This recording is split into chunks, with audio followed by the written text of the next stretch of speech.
Yo les aseguro, no fue Moisés quien les dio pan del cielo, es mi Padre quien les da el verdadero pan del cielo, porque el pan de Dios es aquel que baja del cielo y da la vida al mundo. Entonces le dijeron: Señor, danos siempre de ese pan. Jesús les contestó: Yo soy el pan de la vida. El que viene a mí no tendrá hambre, y el que cree en mí nunca tendrá sed. Palabra del Señor. Pueden sentarse.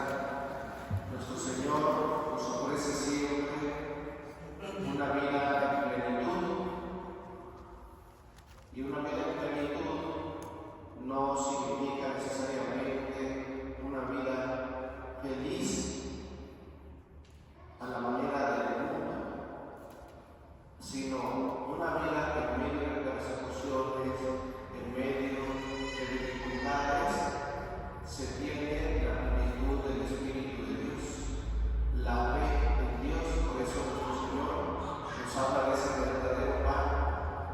Cuando buscamos el pan que alimenta, ¿por qué lo buscamos?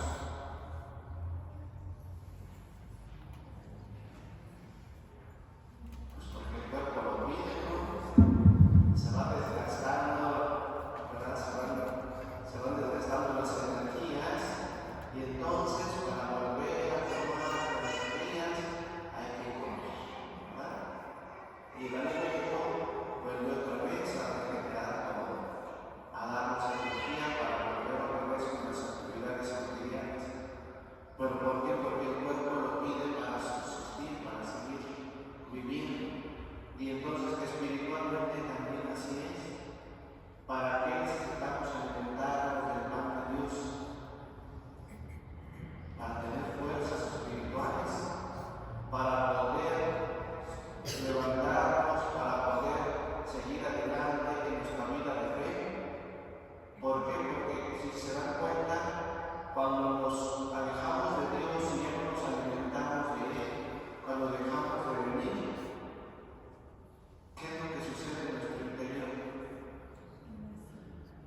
Empieza a sentirse el vacío, la frialdad, o sea, se empiezan a quitar las ganas de volver a ir a misa, de confesarse, de oración, o sea, todo lo que en un momento es una necesidad, simplemente se empieza a enfriar el corazón, se empieza a enfriar la fe, y sí tenemos fe, pero no tenemos práctica. O sea, no nos alimentamos y nos vamos quedando anémicos. Y una persona anémica espiritualmente es una persona que ya está enferma, no tiene fuerzas para levantarse, no tiene fuerzas para ir a orar, quiere tener ganas, pero no tiene la suficiente voluntad para realizarlo, y siempre se queda con las ganas de rezar, de ir a misa, de ir con Dios, de buscar a Dios, hasta para hacer oración se nos hace prácticamente imposible, y se nos pasan los días en una cosa y en otra, ocupados en las cosas del mundo, en las ocupaciones cotidianas, y de Dios no nos agradamos, porque necesitamos alimentarnos. Por eso, ¿por qué no vas a misa? Porque no tengo ganas. ¿Y por qué no tienes ganas? Porque no vas. Es un círculo vicioso. Entonces, para poder tener ganas de comer, ¿qué hay que hacer? Pues comer, ¿verdad? Pues cuando piensa la persona, hay que comer, pues mientras esté enfermo, pero coma, no hay problema, ¿verdad? Pero cuando deja de comer, ahí entra la preocupación. ¿Por qué? Porque ya dejó de alimentarse y ya no va a tener las fuerzas que requiere. Entonces,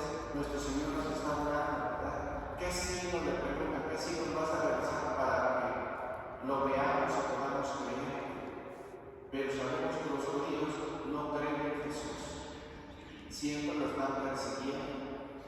¿Y cuáles son tus obras?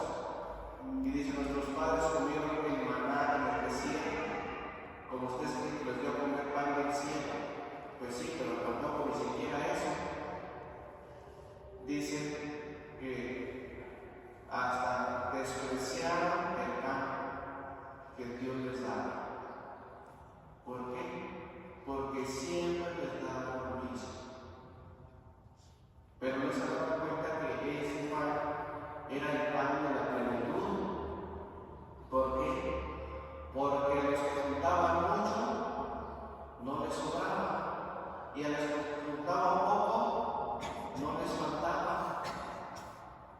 Y cuando espiritualmente estás en un estado de plenitud, sientes que no te falta nada, pero tampoco te sobra nada. Tienes todo lo que Dios quiere, y con lo que tienes estás bien, independientemente si es mucho o poco, porque no se trata de tener, se trata de ser una persona plena. Y la plenitud no depende de las cosas materiales. La plenitud es un estado espiritual en donde no necesitas más de lo que tienes, pero tampoco te falta, ¿verdad? Ni te sobra. O sea, simplemente tienes lo que Dios tiene para ti, y eso te basta. ¿Qué decía Santa Teresa de Ávila? Nada te turba, nada te sobra. Todo se pasa. Dios no se muda. Quien a Dios tiene, nada le falta, solo Dios. O sea, plenitud. ¿Y qué es lo que está diciendo nuestro Señor? No puedo ser si me dio el pan del cielo a mi Padre, que me da el verdadero pan del cielo, porque el pan de Dios es aquel que baja del cielo y da la vida al mundo. ¿Y qué bajó del cielo? Nuestro Señor. ¿Para qué? Para darnos plenitud. ¿Sí? Por eso les dice a los apóstoles: aquel que quiera venir en pos de mí, nieguese a sí mismo, cargue su cruz de cada día y sígame. Y aquel que me siga, ¿sí?, dice, alcanzará la vida eterna, pero antes sufrirá persecuciones. Será perseguido, ¿sí?, será calumniado, serán entregados a la muerte. Incluso habrá quien los mata pensando que sirve a Dios. ¿Y qué hicieron los escribas, los fariseos y los judíos con Esteban? Porque les echó en cara su forma de vivir, su religiosidad sin Dios, en donde les echa en cara que todas las autoridades judías han matado a los profetas. ¿Por qué? Porque les han echado en cara sus pecados. Y llenos de ira, se taparon los ojos y los oídos y se lanzaron contra Esteban. Y Esteban, lleno del Espíritu Santo, o sea, en la plenitud del Espíritu, dice, ¿qué dijo? No les tomas en cuenta sus pecados. En tus manos, Señor, encomiendo mi espíritu, lo mismo que dijo nuestro Señor Jesús. Y, Padre, perdónanos porque no saben lo que es, ¿qué dice Esteban? No les tomes en cuenta este pecado. O sea, ahí se manifiesta cuando la persona vive en la plenitud de Dios. Cuando ya no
como si fuéramos caníbales, ¿no? O sea, ¿cómo nos va a dar a comer su carne, beber su sangre?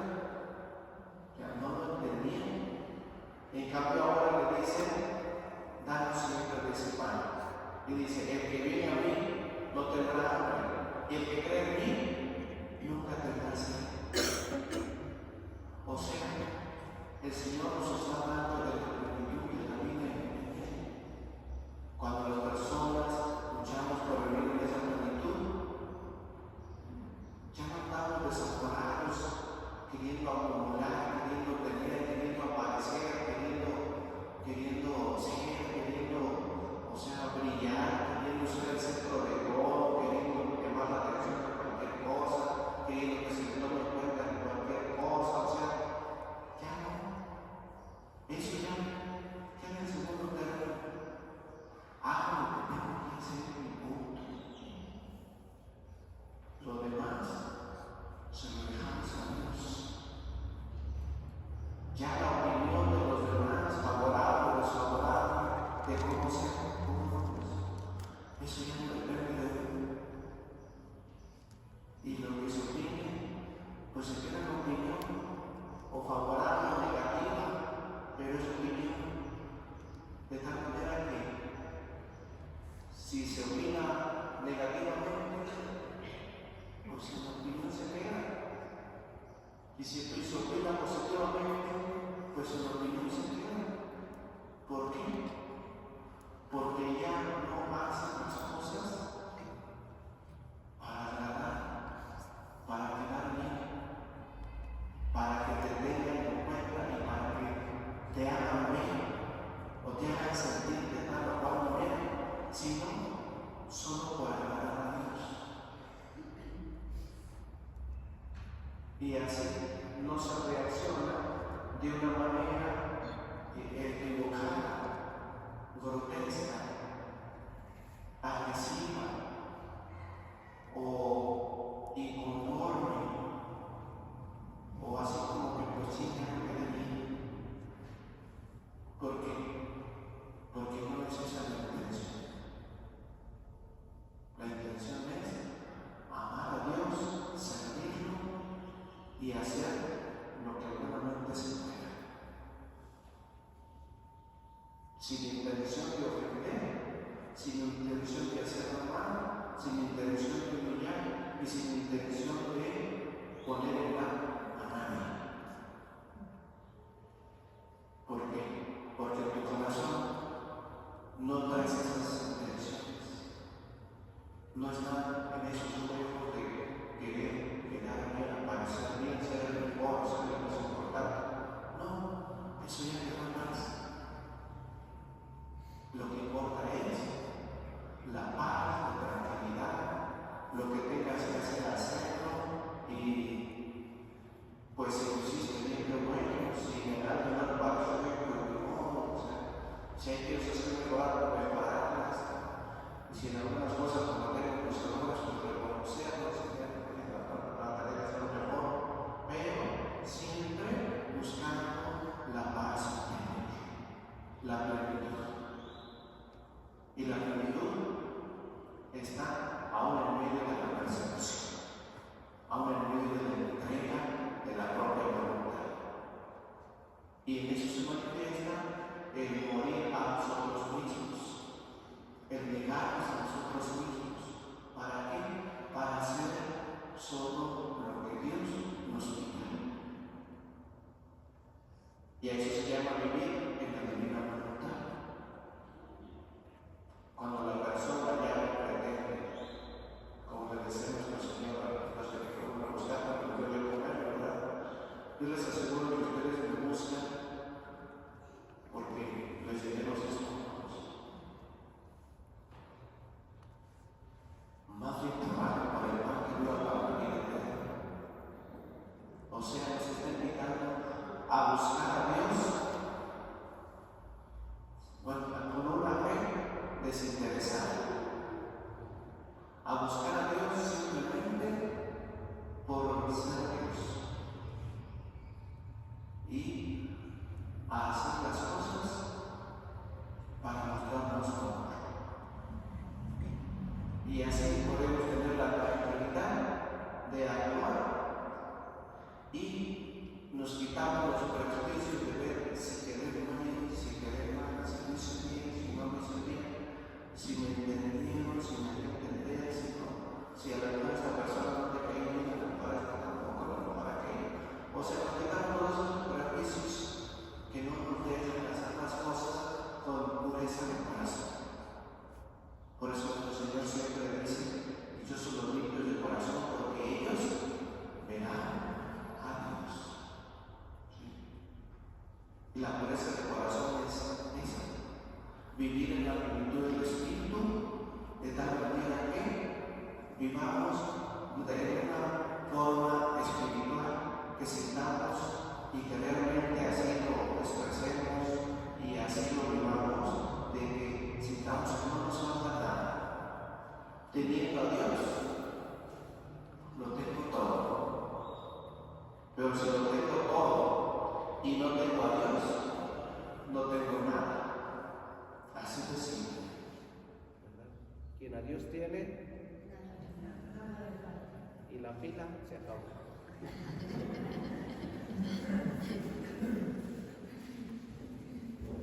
Entonces, para que pues este día vivamos en esa manera, pase lo que pase, vivas lo que vivas, haga lo que hagas, ¿sí? Vivas en la paz de Dios. La paz nos dejo, mi paz nos doy. No se la doy por la tal mundo. Y entonces, ¿cómo me la vas a dar? Pues de tal manera que aunque vivas entre el mundo, tengas la paz en tu corazón. Una paz que no depende de las circunstancias. Así como Esteban. ¿Sí? Estuvo tan difícil ese momento que no le quedó más que entregarle a su espíritu y pedir por su cruz. Pero ahí tenemos un personaje también muy importante. ¿Quién estaba por ahí? Saulo, ¿sí? Aquel que persiguió a la iglesia, el primer perseguidor de la iglesia. Así abiertamente, encarcelaba a todo el mundo, mujeres, hombres, niños, no le importaba. Lo que importaba era acabar con esa nueva secta que estaba surgiendo, que eran los seguidores del camino. Y por eso todos pusieron sus mantos a los pies de Pablo. ¿Por qué? Porque Pablo era una autoridad religiosa y él tenía que asentir la muerte de Pablo.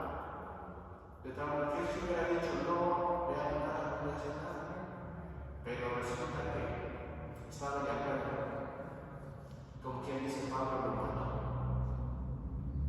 Pero la sangre de Esteban trajo como resultado la conversión de Pablo.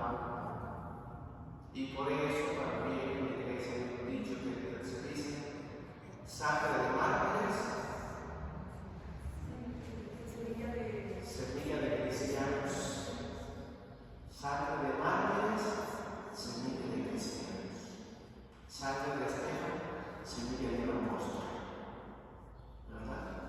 De tal manera que los sacrificios que hacemos por servir a Dios, las mortificaciones y las negaciones que tenemos en nuestra vida personal, siempre van en beneficio de los demás, especialmente de aquellos que nos hacen mal. Por eso nuestro Señor dice: pidan, amen a sus enemigos, pidan por quienes les persiguen y les hacen el mal, para que sean verdaderos hijos del Padre Celestial. ¿Por qué? Porque tu oración por aquellas personas que no tienen un buen corazón siempre les va a hacer un bien. Y eso para ser verdaderos hijos de quién? Del Padre Celestial. Y lo vemos en Esteban.